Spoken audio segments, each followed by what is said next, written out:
Hi, this is Chuck King from Shout. Join the Righteous Rock Nation who play the only rock that's right. Well, welcome, Chuck. Thanks for sitting down and taking the time to sit and talk with the Righteous Rock Show today. We just had a couple of questions for you, and we've talked, this is about our third time talking to you. We're finally able to get these questions answered. So the first question we want to ask is, when did you first start playing the guitar? I started playing guitar, gosh, I was probably 7 years old. My parents got me a little plastic guitar for Christmas, and it was funny because my brother got a banjo and I got a guitar. They're both little plastic things, had green plastic strings on it. And I'm thinking if I would have got the banjo, I'd probably be a country player right now. But because I just fell in love with that little plastic guitar and dragged it around with me everywhere I went, and I played it all the time. And I remember I broke it, and my parents at that point, took me down to the pawn shop and they bought me a real cheap little wood guitar. I think it was like a little classical guitar or something, and then I just played that thing all the time. I didn't really know much, but I mean, it was one of those things where I can only imagine what it must have sounded like to my parents, but it was music to me, and I love that thing. So that was my first guitar. Then I remember saving up. There was a thing called blue chip stamps. Later, I sold all my mom's blue chip stamps, and she let me have them to go to the blue chip stamp store and get a guitar off the blue chip stamp store. That was the first acoustic guitar that I ever had. So that got me going, anyways. But cool. Yeah. When did you write your first song? You know what? I probably wrote my first song with that little green plastic guitar. I just instantly was playing around with, my brother knew a few chords. He had some friends that played guitar, so they would show me a couple things here and there. And I imagine right off the bat, because I never really learned anybody else's songs. I always started writing my own songs. I did learn one song, like the Twilight Zone thing, that little two strings at the bottom of the guitar. That was like the first song I ever learned from anybody else. There was a movie or TV show called Twilight Zone. It had a little kind of a weird guitar intro in it, and somebody taught me that. And I thought that was pretty far out. But I always just kind of wrote my own stuff. I just kind of figured out what notes sounded good together and played them, and just kind of from day one, I was always doing my own stuff. So way back then, and all the way along. What was your first band and the name, and did you think of that name? Oh gosh, the first band I was in all kinds of bands that didn't ever have a name. I mean, we just would. I had a buddy. Yeah, we just, I had a buddy that was a drummer, and we knew a couple bass players, and we'd get together. We never had a singer though in those early bands. So the early bands, so we'd play, and a couple times we played some high school parties and stuff that we actually, got the opportunity to do it, but we never had a name, because I remember people asking, what's your name? And I kind of go, I don't know, we don't have one. But, later on, we had a band that, I met another really good guitar player, and actually his name was Joe Perkins. That guy's amazing. That guy is, to this day, still one of the greatest guitar players that never recorded anything. It kind of bums me out because the guy is so talented. But we were in a band, had a good lead singer, and we didn't have a name on that band either. And we were traveling around playing on that. I think the first band that I ever had with a name was probably an official name was Idle Cure. Where we actually, and even then we didn't have a name for that band for quite a while. We had the record company helped us pick that name. It was kind of funny. Cool. When did you, a little bit of maybe knowledge on when you first felt led or called by the Lord in your life? I grew up in a Catholic home, and we had 7 kids in the family, and I went to Catholic school from 1st grade through 8th. And so I always kind of, had a knowledge of Jesus and a knowledge of God, but not the God that I later learned, who he was. To me back then, he was like Santa Claus. He's somebody you prayed to when you needed something or you wanted something. Or we had, ritual prayers that we'd pray at night. I could recite them to this day, that just, the words were, I mean, actually, we didn't even pray we prayed Jesus, Mary, and Joseph. You know, I mean, that was the prayer that we prayed at night when we went to bed. My mom would say that prayer, Jesus, Mary, Joseph, I give you my heart and my soul. Which, you know, is, you know, that's what we did. We didn't know. It wasn't until, actually my mom became born again. And I was in high school and I remember she was constantly trying to get me to go to things. And, it was, I mean, I once I got out of 8th grade of the Catholic school, I went off and, you know, completely off into the world and I didn't want anything to do with God or anything. I thought I was a good person, and that's all I thought I needed. It wasn't until I'd graduated college, or not college, but high school, and I was actually in a secular band. And to be honest with you, we probably did have a name for that band, but I can't even think of it. But we played some clubs and we played some different things, and that band actually is the catalyst that got me thinking about Christ, because we lived in a house together and it was Animal House. It was out of control. I mean, it was, you know, I mean, it was just, we had 50 people over there every night sleeping on the floor that would come over. It was just a hang, and it was nonstop. It was not a good environment at all. And I remember just kind of feeling like, you know, man, you know, there's got to be something more to life. During that time, you know, here we had this band, we were popular, we were playing parties and we'd play clubs and you know, we had girlfriends and stuff, and yet at the same time I felt really empty. And I remember going into my room one night, and I was sitting in my room and I was just kind of looking around, and I had a Bible my mom had given me, you know, years before, just sitting up on the shelf. And I just felt like I'm going to read that thing. So I remember opening it up and I kind of glancing through it.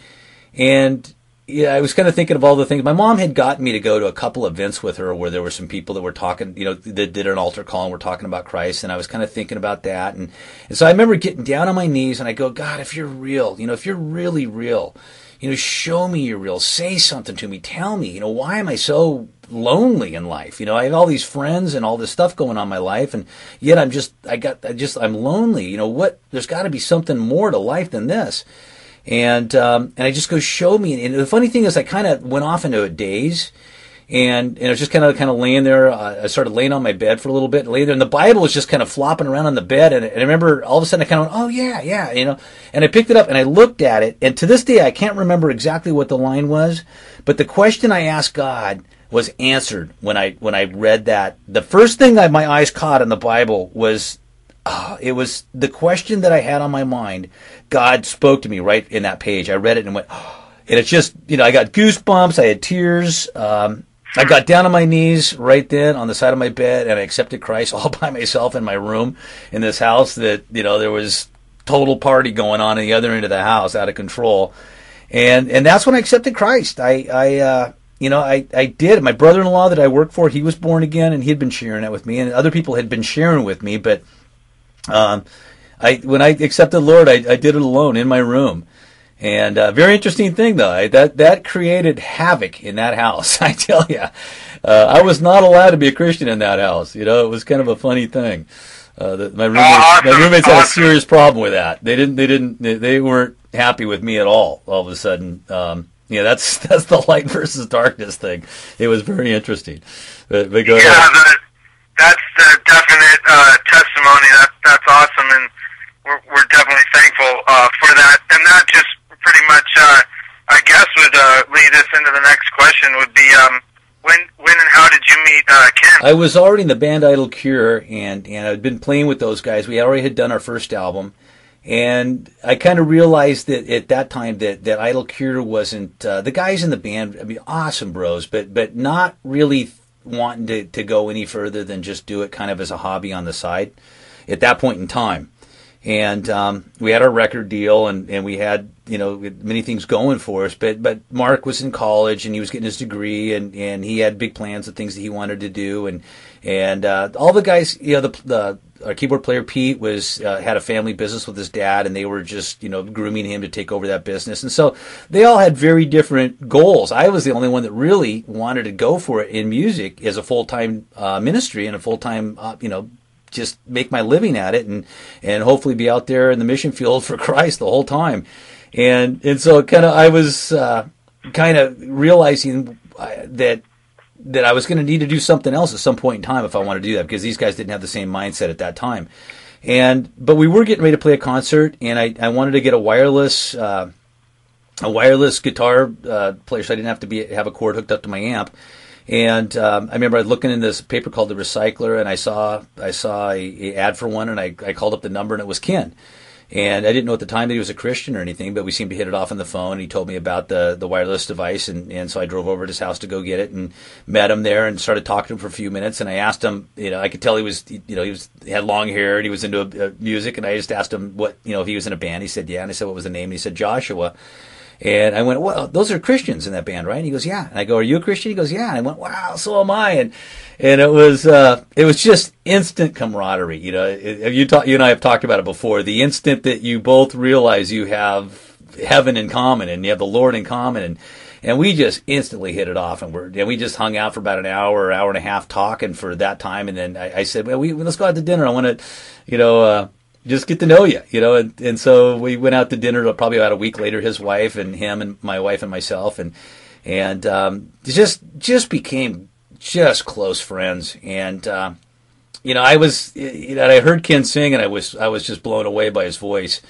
I was blessed with Steve's voice, but I was at the same time, Ken sounded so much like Lou Gramm, who was one of my favorite singers of all time, that I just kind of went, wow, I would love to play songs with Ken singing sometime. And then he had a heart for doing, going full time as well. He really wanted to do it, but he was in the Joshua band, and Joshua already had a lead singer, and Joshua was the main guitar player. So Kenny kind of had a very secondary role, and it was very expendable in that band. And he knew it, so he wasn't real happy in his situation, and I was kind of looking at the writing on the wall in our situation, and that's kind of what made us start thinking about, doing our own thing and working on songs. I had a little studio, and Ken would come over, and so we just started working on songs on our own, just because we both love music so much, and that's kind of, we didn't really plan on Shout, because he was still in his band, I was still in Idle Cure, but after about 3 or 4 songs, and we're listening to our songs going, these are good songs, It was just funny because we both, kind of got to that part where he was ready to quit his band and I was ready to quit Idle Cure and start our own band, and that's kind of how we got going. We both kind of did it the same week. We both, called up the different bands and just said, hey, we're going to do our own thing. Go ahead and you can find someone else to replace us with. So that's how Shout got started. Do you remember the first song that you and Ken wrote? Oh gosh, probably the very first song we worked on in that was probably Kenny's song. Kenny, the ballad, probably there's a song called "Timeless Love." That's one of our favorites. Yeah, "Timeless Love" I think was one because I remember we were just that was one of the very first songs that we recorded in my studio, and I remember hearing that going, wow, that's a good tune. And after that, I don't know, maybe it was Showdown. Then we worked on the ballad. I can't even think of the name of it right now, but the ballad on the first first album. And then later, I think the fourth song that we worked on probably was it was my tune that was Winners or Losers. I had it. Another favorite of ours. Yeah, Kenny wrote the words to it. He changed he chose it. I had it. Tell Me Why was the chorus that I had. Tell me why, and Ken changed it to In God's Eyes. Winners or Losers were all the same. But it was awesome. We just were bros, man. We hit it off, and he is one of my dearest friends for all life, even for the last 20 something years since Shout. So. Yeah, we had a really good interview with him. What a blessing it was. He took the time, actually so busy with everything going on, which is awesome. Do you remember the first show or the first tour that you guys played? The very first show we did was at the Roxy in Hollywood, which to be honest with you, just terrified me because Ken is a go for it type A personality. And he wasn't just going to go do a show. He was going to do a show, and I was always doing little small things. We did some stuff with Idle Cure and Knott's Berry Farm and stuff like that. But, Ken, he did radio ads. He took our album and he did radio ads with prime time, on two of the, KLOS and KNAC, two of the top radio stations around 2 weeks prior to our show at the Roxy. and had radio people there. He had record people there, other record companies, you know, because he was wanted to try to get better distribution than the little Frontline record that we were on, and I was just going. We had never played a show before, you know. I mean, I was kind of hoping that we would kind of be able to cut our teeth on some less important shows first and kind of get the bugs worked out. But no, he started right at the top. He was like no messing around. And yeah, we did it, man. We pulled it off, and it was a good show. It was sold out. It was packed. It was a very show. But I was just terrified, you know, on that first show. But it was funny thinking back about that. Yeah, that's cool. When did go into now personal stuff, and you can share as much as whatever you'd like. When did and how did you meet your wife? That's an interesting story. My wife, oh gosh, she is such a blessing to me. I love her so much. We've been married 30 years. I met her actually through, after I met Steve Shannon. A friend of mine introduced me to Steve Shannon prior to Idle Cure. He was lead singer of Idle Cure, and I met him at church, and we were going to go bowl after. They used to have these concerts at our church on Saturday nights, and we were both there. I only known Steve for like about a week or two. And Steve's girlfriend at the time, her name was Kelly, really, really fun, happy, neat girl. And her best friend was my wife, Donna. And I remember as we're driving over to go bowling that night, we're all just kind of kidding around, laughing, talking in the car, driving to go bowling, and just having a fun time.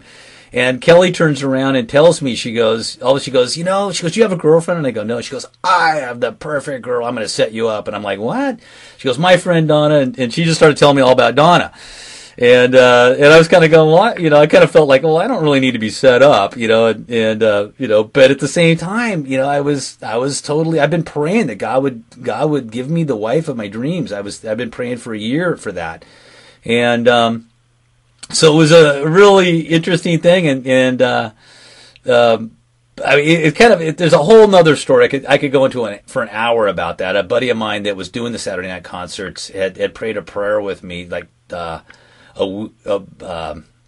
week before I was with Kelly in that car, and in that prayer he technically prophesied. He prophesied that God was going to introduce me to the woman I was going to marry within 2 weeks, and it was such a beautiful prayer, and I totally knew that it was from the Lord. I mean, I'd goosebumps and I had tears in my eyes when he said that, because I wasn't telling anybody that I was praying for a wife. But he had prophesied within the next 2 weeks you're going to meet your wife. And so the interesting thing, when I was in that car, you know, that was the next Saturday. So it's 1 week later. And she said that her husband, Steve, was, because he played in bands that played at weddings. He was singing a band that played weddings, was going to be singing at a wedding that was coming up the very next weekend, the very next Saturday, which would have been 2 weeks when that guy prophesied that I'd meet my wife within 2 weeks, and said that her dad, the dad that was putting on the wedding, had told Steve he could bring anybody he wanted to the wedding for having his band play there. And so they invited me because they wanted to introduce me to Donna, and I went based on that and met her, and yeah, here we are 30 years later. I'm still happily married with 3 awesome children and 3 grandchildren. So it's a really cool thing. That is so cool. That's awesome. When did you know?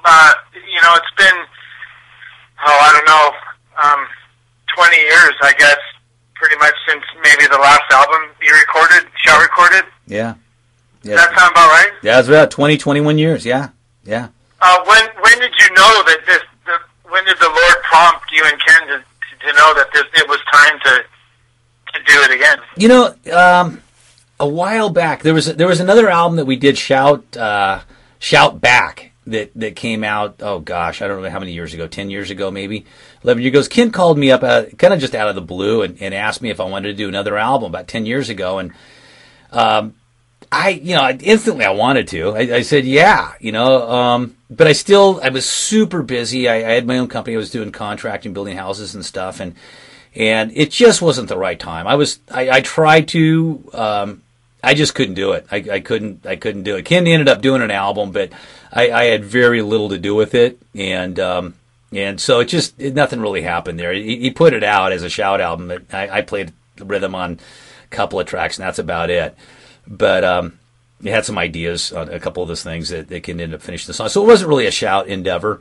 And, but it wasn't until just recently that, every so often, we'd have years go by because we're both busy doing our own, raising our families and doing our stuff. But, last year, a concert promoter from Germany that had done some shows with us back in the 80s called Ken and asked him if he could get Shout back together, the original band back together, and come play a Legends of Rock concert that they had in Germany. And they wanted to try to get a bunch of the old 80s bands together, the original members. And that they had Guardian and White Cross and some other bands that were getting back together to play that show. And so Ken called me up, and I just went, absolutely, man, I'd love to do that. My kids are all grown now. I'm kind of at a different point in my life. I would love to do that. And so we did. We called up all the members. Joey was in Nashville, and he was stoked, but he was at a point in his life where he wanted to come back to California anyhow. So he hopped in his car and blasted out here, our drummer.